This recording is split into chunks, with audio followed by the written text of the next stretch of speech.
loads of synergy on the Vans over DRX. Yeah. And they go for the first pick Lucian. And Lucian is married to Senna?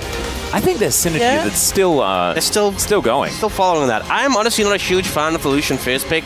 I kind of prefer the Emilio. Yeah, and that's what's going to be picked here. Yeah, you kind of just get matched. So it's going to be like Lucian Nami into Aphelios Emilio. I really like the Aphelios Emilio side of that. That being said, T1 are a pretty good team at applying pressure with that Lucian Nami. And the Orianna coming out for Faker. Oh, God. The Azir. Well, you know what? Can Azir's win rate really get any worse at this point? Well, I mean, that is... Do you know what I really like you for, Orcs? It's your ability to spot a silver lining. And that's what, I don't think that the percentage can really go down by that much. You know, a lot of people talk about silver linings. I don't think it's quite silver. I feel like it's like a copper lining, you know? Like a tier below. That doesn't sound like a very silver lining attitude to me. I prefer the gold lining, personally. But yes, Faker on the Orianna. It's also going to further augment the Lucian composition, right? You can throw command protects at him and things like that, make sure that he's doing as much as possible. And we actually saw Bull yesterday really play sort of that frontline dodging and weaving Lucian to really great effect. It was very impressive. So we'll see whether Grimmushi is going to do the same thing. He's sort of known for that as well. And now with the added protection of both, Nami and the Orianna, certainly could be a possibility here as Nocturne and Jarvan both taken away. And the Sejuani as well. Sponge and Ona both getting focused. As there is Udyr. I'm going to let Rascal have a free time towards the top side. I think DRX kind of have to take Vi here. And then T1 probably go Rel. Would make sense, Rel Orianna, really powerful combo, but I think if you leave Vi open, like how is your Aphelios going to play the game when you're just going to get ulted and blown up? Like the Vi ult combined with the Orianna ult is going to be pretty devastating. I kind of like the Rel as well, just given the fact that there isn't a massive amount of range on the side of T1 just yet, but it does, like you say, leave up the Vi. Yeah, as much as I think Rel is obviously super strong, paired with Orianna, it's really devastating. I think Milio has an easier time peeling Rel because you can interrupt to W with your Q, whereas Vi will just press R, and it's like, well, unlucky. Yeah. Zaya's thinking about the Aatrox, and will lock that one in. Ona taking a little bit of extra time, figuring out what he wants to do, and then immediately locks in Vi, so never you mind. Yeah. One final pick, as Rascal does have counter into the Aatrox, and Yone being considered. That would be a gauntlet. This feels like you could just go Cassante, but I feel like he's opting into the duel to the death. Yeah, he saw that 10 solo kills, and he's like, no. Yes. Yeah, sort of. Jax is okay. The middle ground. Yeah. Pull out the middle ground. If Yone's on one side, Cassante's on the other, Jax is somewhere in between. Yep. Does like to do fighting, even though he doesn't have a real weapon. Yeah. So I'm okay with this, and should still be a difficult time. The main thing is whether in the storm early, if DRX can not fall behind too far, they have a chance, but definitely going to be a big battle. The bot lane is really where I think you need to have an edge over this Lucian. You can't let him take over the game, or it's just going to be boom. Absolutely right. T1 also just in the lanes should have a relative amount of control, and we'll see whether Sponge can get around and really change that one up. But ladies and gentlemen, it is time to jump onto the Rift for game number 1.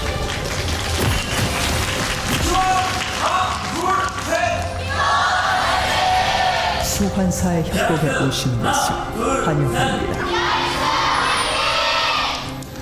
DRX fans, full voices here in Lowell Park today. T1, of course, tend to drown everyone else out, but still, you can see relatively even when it comes to the volume. That is great to hear. As Ona and Sponge, very close by, as we have a 5-point defense system, an oldie but a goodie. Sponge actually going a little bit deeper. Cheeky ward. Yeah, like that, like that. Get that information early. Make sure you don't get Ona shown up where you don't expect him. I think this is a good opportunity to talk a little bit about Azir. Please do. I feel like one big thing is that we're seeing a lot of tank junglers. Like a lot. Vi is kind of like the exception where she's a bruiser she's actually like a tank just pretending to be a bruiser in terms of what she offers. Yeah, but she at least has more damage. I feel like the problem is when you have like a Rel and an Azir in the mid jungle 2v2, if you shuffle like Faker, you just don't quite have enough damage to burst him down, Yeah, who kills him? Exactly, and if Owner and Faker opt into that 2v2 and you get violed in your shockwave, you're just gonna go down if you're Satab. So one thing that Azir has struggled with though is dealing with the Rook Urns. And there aren't very many champions that will build a Rook Urn in T1's composition, right? So that might be something that he can mitigate. True. Where's the Frozen Heart coming from? You know?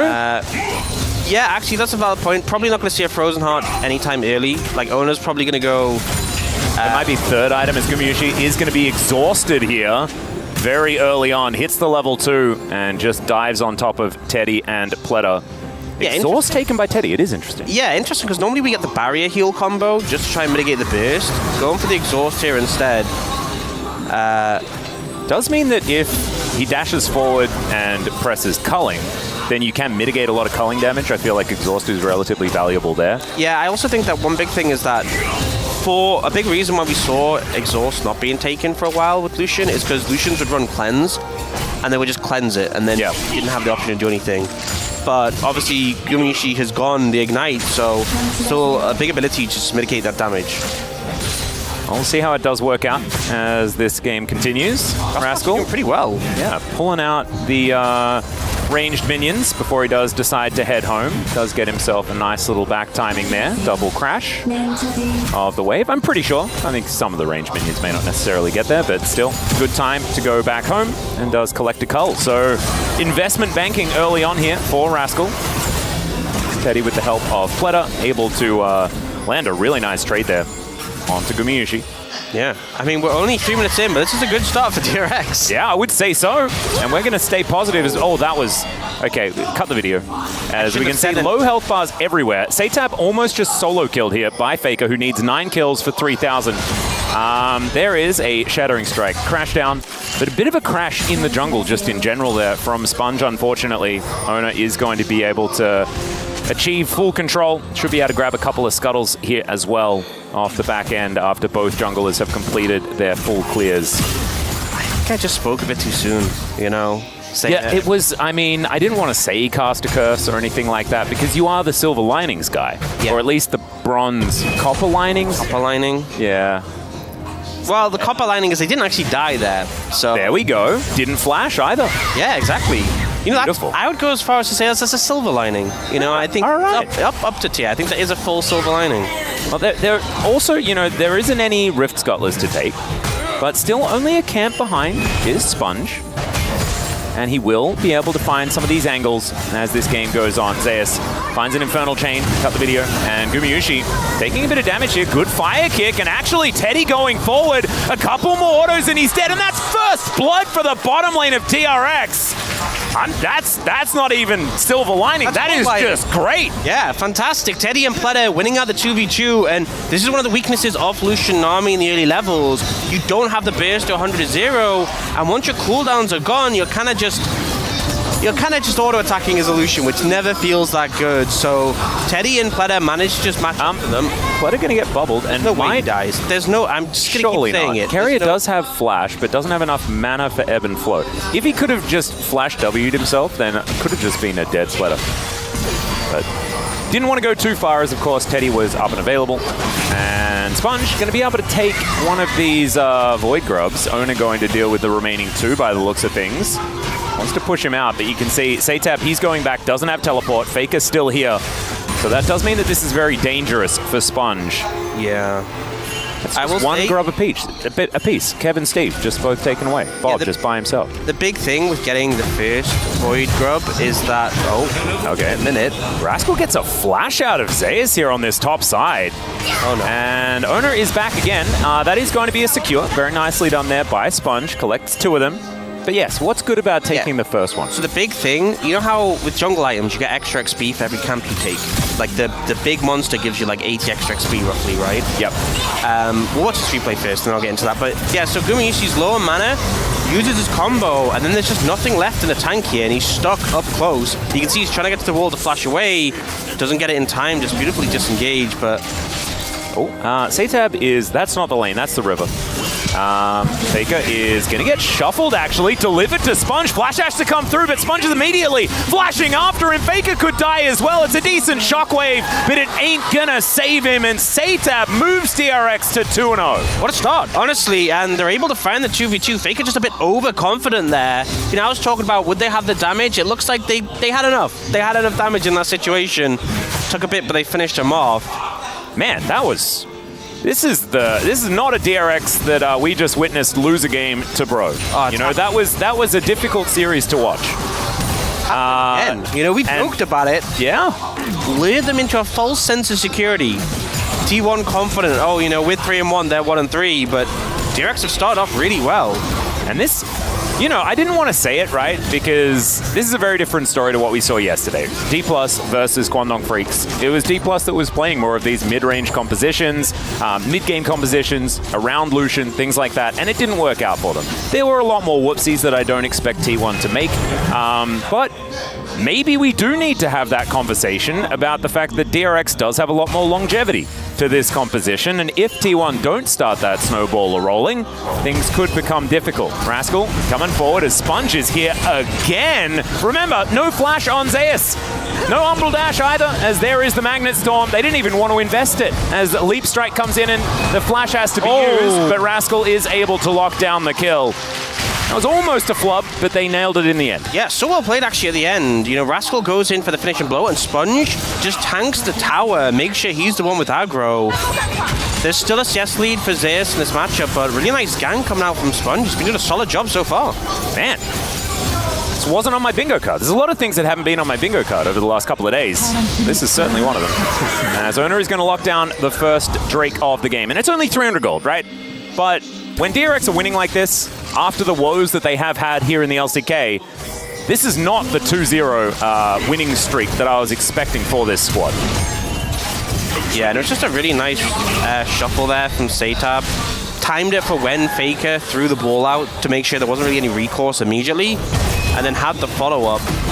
And we see here Rascal just getting out of the tether distance in time to follow up here. Oh, yep.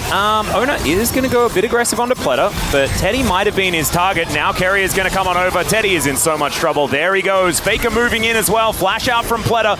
Faker moving real quickly thanks to the Aqua Prison.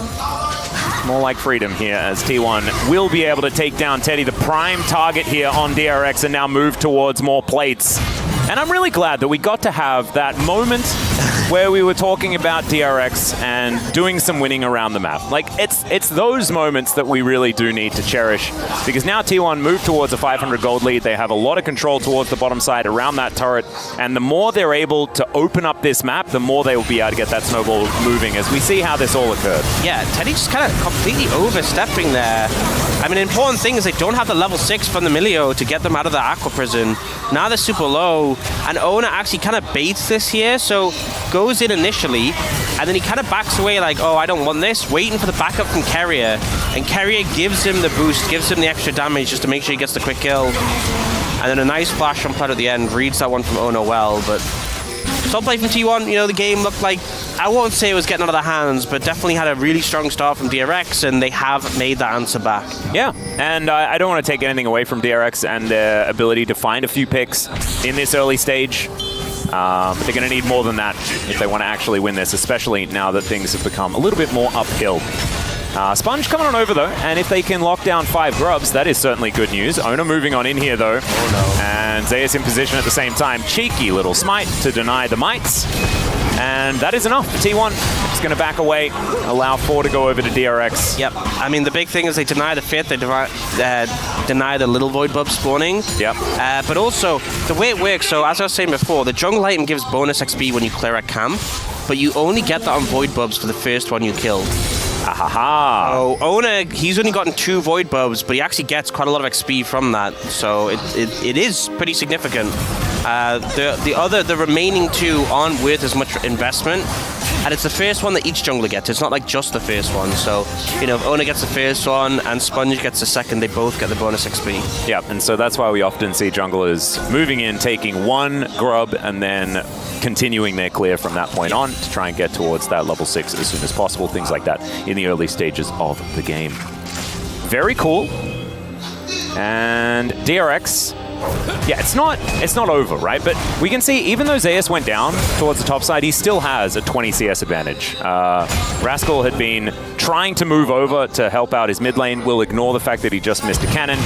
Might be able to get himself a plate here, but ooh, yes, there it is. Thankfully, void bulb damage going to come through. And for me, it's a little bit sad, right? Because I felt like DRX were doing everything right in the early stages of the game, but it feels like that it's still falling out of their hands as it goes on. It's still an okay game state now, but the mid game is really where a lot of factors come online. Like Carrier now has the Imperial Mandate. The one-item spike for the Lucian army is really powerful. Not as much as it used to be when you had the Gale Force, but Mandate for the Nami definitely a big factor. So DRX, if they make a mistake, the burst available from this bot lane will punish them pretty heavily. Oh yeah. Saytab in this brush as well as Faker moving on over. Only gonna have to get out of there. As you saw, Sponge had moved into position. Gumyushi dashing forward once again. Pleta taking a bit of damage, but otherwise not too worried. You can see a bit more timidness here for DRX as this game moves towards the mid game. Yeah, we have a minute and a bit on these plates. 30 seconds on this next dragon though, and it feels like both teams are kind of jockeying for position over the river, trying to get control. Oh no, Saytab. Yeah, that's a shockwave, and that is an immediate cease and desist. Saytab able to get out of there though. Doesn't have teleport, and now doesn't have flash. So this Drake should go over to T1. He may not be able to get back in time, and definitely not back into position to try and fight for it. But DRX do have control of the bot side. Oh, Ona was thinking about it, but good work not being in the shot by Saytab. Yeah, we see T1 move bot just to answer the wave, and now kind of feel comfortable to set up this dragon. Saytab, they stalled out the recall. He's not going to be back in time, so likely just see DRX give this one up. Yep. And so that is going to be 2 dragons. We'll see what soul it's going to be. It's T1, it's often Clouds. They do have my back there. And Faker is on defense. That's a flash Magnet Storm. Teddy going to flash out of the way of the Tidal Wave. Faker should go down. They do secure the dragon. And the soul will be Hextech, actually. A lot of power if they are able to lock down the soul. As DRX, they do get the kill. They get Teddy's flash on the side of T1, though, so follow-ups could be dangerous here for T1, and they know that. Looking for Pleta as Ardent Blaze is going to fly out of the brush. And now Moonlight Vigil comes in. Gumyushi could be punished yet again. Red-white guns here for Teddy as Pleta is going to tank up the culling, but still, T1 able to offer enough back to deter the aggression. Yeah, Lock committed there, though, and Teddy and Pleta holding the... That is a scary Aphelios right now. He is. Gotta be really careful about that. TP actually coming in here from Zeus, going for the bot lane play. They really don't want Teddy to do any... Wow, that's a jump scare if ever I've seen one. But Teddy, not going to be too frightened, just able to walk his way out. That's a flash. Infernal Chains. Not sure about that one. Not sold on that. And one of the things I was going to say was, like, the Dragon, DRX, only got that one kill. They committed the teleport to make it happen. But Zeus teleport there... Not the best. It will secure them that bot lane tower, which is something, but it kind of feels like T1 were looking for a bit more out of that play and didn't really get rewarded with it. Yeah. Sponge now wants to see whether his blue buff will come back, and it will. Could have Shattering Strike. They always find their way home. But yes, does manage to find his way home. Sponge able to take that one down. Nicely done. Zeus just continuing to jungle now.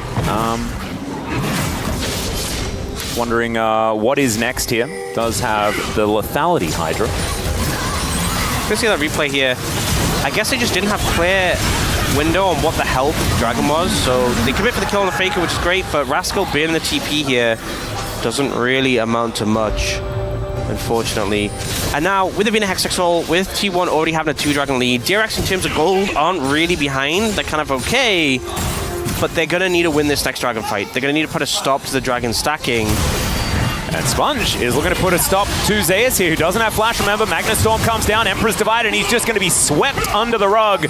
Sponge will take a few too many turret shots, but he isn't going to die for it. And now Rascal is chasing after Faker. Shockwave comes in, but doesn't exactly do what he wants. Still slowed down by the dissonance. Rascal will be deterred as Faker gets into that pixel brush. And now, Moonlight Vigil avoided. That was really cute. Pleta still diving in, and that is not really the direction he wants to go. Saytab wanting to get over, isn't going to be able to. Good dive here by T1, keeping up that aggression as much as possible. But Rascal's coming in. This is fight after fight after fight here in this mid game. Rascal not quite finding it. Sponge a little bit late to the party. So they're not able to punish T1 for the dive. Yeah, some non-stop aggression there, and T1 managed to find the dive. It looked a little bit dicey at points, but the culling doing a lot of work just to finish out Pleda. And I mean, one advantage is you do burn the flash from the Milio, which can be punished later. We see here, I mean, the thing is Zeus doesn't have ult, doesn't have flash. Not in an ideal situation for this. And he just doesn't really get to do much. Yeah. Did hit the Infernal Chain, which meant that Sponge took an extra turret shot. Still, not exactly too impactful as Ona gets out of the way of the Moonlight Vigil. Yeah. I don't even... It seems strange, the movement that he went for, and did manage to avoid it just perfectly. And Pleda's play was a little bit odd. I didn't understand it either. I think he was trying to get like the guaranteed Q to interrupt the culling, but I think he hit a minion instead. And he just ended up face tanking it. It's not the best play, but you can also see how, you know, this is one of the issues with that Vi. Milio has so much peel, but if the Vi presses R, you kind of just at the whim to it. Yeah.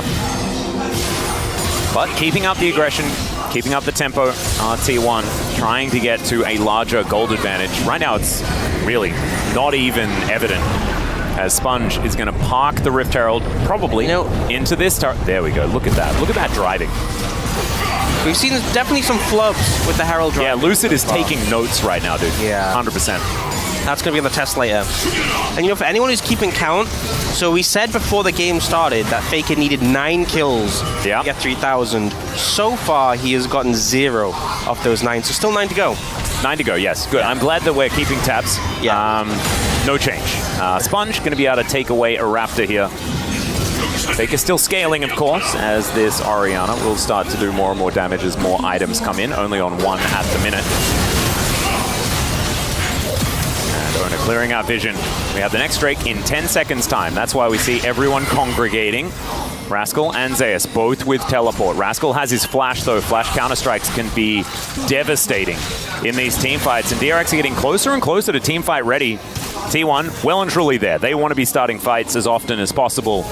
DRX, couple of items here and there, and they're going to be feeling so much better about it. Teddy does have his Bloodsong complete, as well as his Stormrazor. It's a happy Aphelios.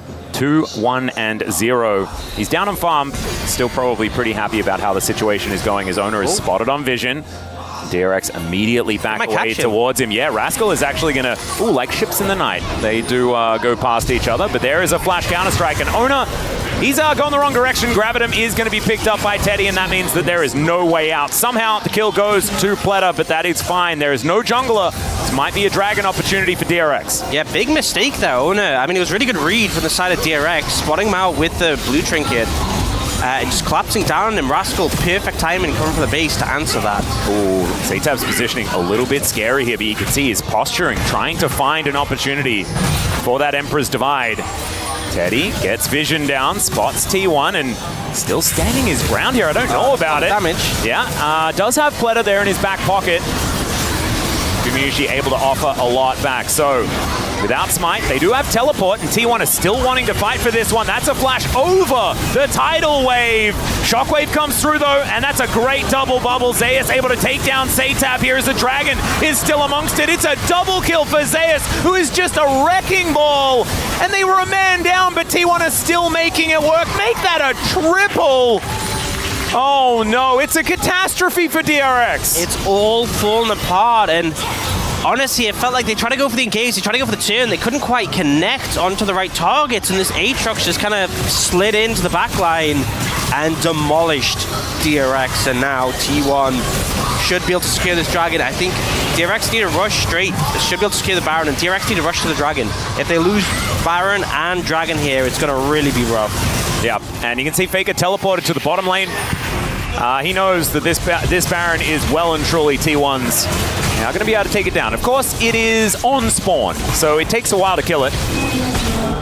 Faker, not quite aware of what's going on here, will be able to put the ball in if he wants to, but gets the bad news Baron is going to be going down. Has to use his flash to avoid that Emperor's Divide. The Sand Soldier starting to get aggressive. There is still a turret here, and Faker has dissonance, so he should be able to get himself out. But Baron for Dragon will be the trade here, and T1 can now fully take control of these waves. Let's have a look at it one more time. Yeah, I just think one of the problems is Teddy is very split right now, and then Sponge telegraphs the engage quite significantly. You know, he just starts walking at T1, he's slowed already, does flash to dodge the tidal wave, and they get a lot onto Faker here. He actually is able to peel them off a beautiful bubble from Kerry, and meanwhile, we just have this Aatrox in the backline who just starts massacring people. Yeah. He's the good old lethality Aatrox that, if he does get onto the squishies, just does way too much damage. It feels unfair, and now it's only going to get worse. He has Edge of Night, another Brutalizer, and it's feeling good to be Zeus at this point in time. Still, to check in on the Faker kill count, still needs 9. Yeah, still a lot of work to be done. 포탑이 파괴되었습니다. Still at 2,991. Yeah. But there's still opportunity. Now he's pretty strong. Maybe he can find a window. Has gone for the Zhonya's though, is the build path he's going towards. So not wanting to get blown up by DRX. And DRX, everyone going to gather themselves a blue buff. Good work there by Sponge. It's the little victories that's you copper really lining have to focus on. Yep, copper lining. It's rusting, I think, the linings here as DRX move further and further behind. About 4,000 gold now, the lead for T1. And their Baron power plays have often been relatively good. This is also, harkening back to some of the earlier days of this exact T1 roster, where if Baron is on the map, they are killing it. You don't need wards on Baron because T1 will be there if it has spawned. You can just assume. Yes. You know, if you haven't seen the entire team for the past, 4 seconds, yep, you know where they are. Or 2 members of said team for 4 seconds, that's where they are. Yeah. Gonna now take down the Krugs and now move towards this inner turret. You can see the Baron power play, a modest 2.2k.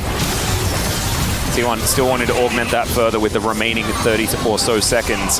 Teddy does have an Infinity Edge now completed, so 3 items, theoretically pseudo 3 items. We include the Blood Song. You know, and as much as T1 have gotten a 4,000 gold lead here, which obviously isn't great, they haven't taken any tier 2 structures yet. They didn't get that third dragon, so DRX hold on okay. Oh, tidal wave coming in here as Sponge does get knocked up. Great shockwave onto Satab, who's trying to get himself out of there. Owner also using the ult relatively defensively. They take down the turret, but they're unable to kill any of the members of T1. Oh man, Rascal in the mid lane should be able to get something back here as he secures a turret of his own, and now immediately teleports in to try and lock down this bottom lane. They get vision of Gumayusi Carrier trying to run away, and Teddy is looking to try and catch up, but Rascal now finds himself singled out. He has the Counter-Strike running, but now Owner is going to turn up. These Hex Gates really working out here as they change position kind of comedically. And Rascal looking to try and get himself out of there. He does so, but I don't know whether the teleport play really worked, and now he's backing on a ward and will actually get away. It's fine. This game got very chaotic very quickly. Yeah, that was odd. Okay, let's have a look at the replay though. Take us through it, Orcs. Yeah, so the ult connects with the Satab, the culling, the shockwave, a lot of damage. It's actually some decent peel on Owner to stop him connecting on the Satab, but unfortunately the tower goes down and DRX are in full retreat mode at this point, and they just end up losing their jungler and the tower. It's not great, but definitely could have been worse. Are we scaling though on DRX? Are we scaling? Is that what the game plan is now? Yes, we will say that's the game plan. I'm trying my best here. Yeah, I don't think they're not really in a position where it's like, okay, we hit this point and we win. It's kind of like we hit this point and maybe it will be easier to win, hopefully. Well, Satab is looking to hit this point, trying to find... well, he does set up a Sun Disc. He gets Acro Prison, though, as Carrier is a long way away from the rest of his teammates. Yeah. He's going to speed himself up, though. Do you have a name for that, where you, shuffle behind someone and just put a turret down? I don't think that's been established yet. I think that's the Shurima construction. Yeah. Yeah. Not sure about that. Not sure about the residential market in Shurima at the moment is struggling a little bit. You had to look at the Shuriman times. I think part of the problem is that they're structuring these buildings on sand, you know? Yeah, I've heard of that issue before. Is okay, sees an assist onto Teddy into that backline. He flashes, he does manage to get the ult, but the shockwave is too strong. As Faker, 8 kills to go now. Zeus able to take down a double in the backline as well. Sponge going to be taken away also, and DRX, they're left with only Rascal. And T1 are still chasing after them. It should be sole point here for T1. They might also be able to focus on some of these extra turrets to really start putting the nails in. Rascal also just going to get pulled back by those infernal chains, avoids the bubble. Not going to be able to stand toe-to-toe, and that is just 4 for free. Yep, that was a pretty one-sided fight, and we're kind of seeing part of the issue with letting this Vi go open. Ona did this neat trick where what you do is you target the enemy AD carry, and you press R.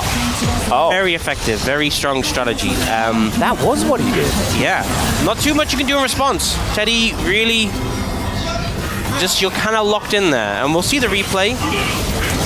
And I feel like I kind of already just explained it. It's like, okay, dash in, press R on the Aphelios, he gets hit by like everything. They just survive longer than maybe you'd initially think. Oh, the teleport from Faker as well for the shockwave position as Carrier has to flash. Oh, bubble avoided there by Sponge, but now he's in trouble, taking a lot of damage from Gumayusi. That is the second one here for Faker. As Rascal is getting engaged on here. Zeus, every auto really hurting. Cyrilda's in his back pocket as well. And that is the global red buff secured by T1. Baron back on the table as well. There's a lot of control vision in this area for DRX, but without their jungler, I don't know what they're going to be able to do to try and contest this. Still wanting to, by the looks of things, is Teddy, red-white guns, ready to fight. But, oh, dearie me, he is just going to die. Exhaust was able to be pressed onto Gumayusi there, but he's still able to kill Teddy. So without jungler or AD carry. Rascal? Rascal going for it. Gumayusi is somewhat low. The Baron is also somewhat low. I feel like Rascal is kind of just doing his own thing this entire game. He's out of there, though. Look at him. He's buying time. Teleporting. Bubble, dead. It was a cute play. It was a cute plan. Gumayusi able to dash himself out of the way. Good shockwave here from Faker as Sponge crashes down on top of him, but Faker's got the arm guard and he'll keep himself alive. The fire kick, not really something you're too scared about. And now Zeus is underneath turrets, not too worried about much at all. Wants to find a third Q. There it is. And Pleta is just wondering where the heck damage is. He wants to go back to being an AD carry, I think, but Umbral dash over the base gate. And Zeus is out of there.